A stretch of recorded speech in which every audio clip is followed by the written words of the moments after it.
कहते हैं अगर जो किसी देश को एकदम अंदर से खोखला करना है तो सबसे पहले अंतर्राष्ट्रीय मंच पर उसको घेरना चालू करिए।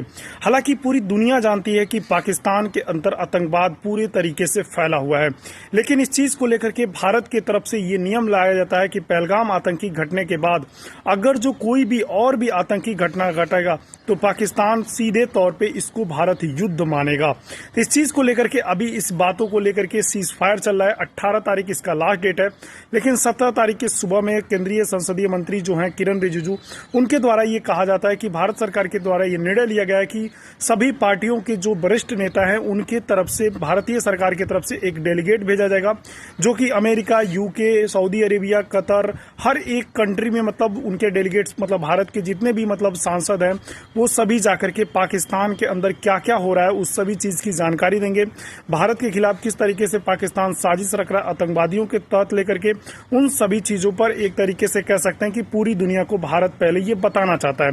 हालांकि युद्ध होगा तो भारत आसानी से चीज को जीत सकता है, लेकिन वो कहते हैं ना कि जब तक आप सांप के नाग को जो देश सपोर्ट कर रहे हैं उसको ले जाकर एक प्रमाण के तहत आप दे देते हो तो अपने तरीके से आप कह सकते हो कि एक सुरक्षित महसूस करते हो कि कोई देश दूसरा फिर से आपके ऊपर आंख उठा के नहीं देखेगा, क्योंकि ये लोग बाद में कहते हैं कि मानवता है, ये है, वो है। तो उस चीज की जानकारी भारत सरकार पूरे अच्छे तरीके से प्रत्येक देश को देना चाहती है।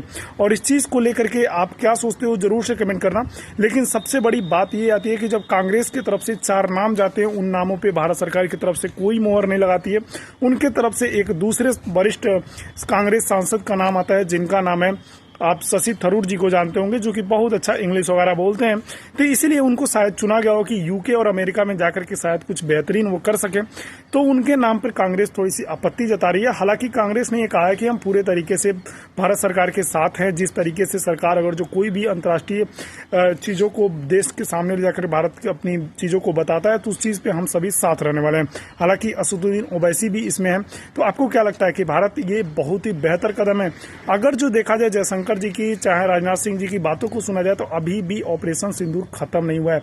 तो मुझे लगता है कि या तो 10 दिन से चलने वाली ये यात्रा 22 तारीख से शायद 30 मई तक चलने वाली है, तो ये इस यात्रा में हालांकि पूरे तरीके से पाकिस्तान को घेरा तो जाएगा ही।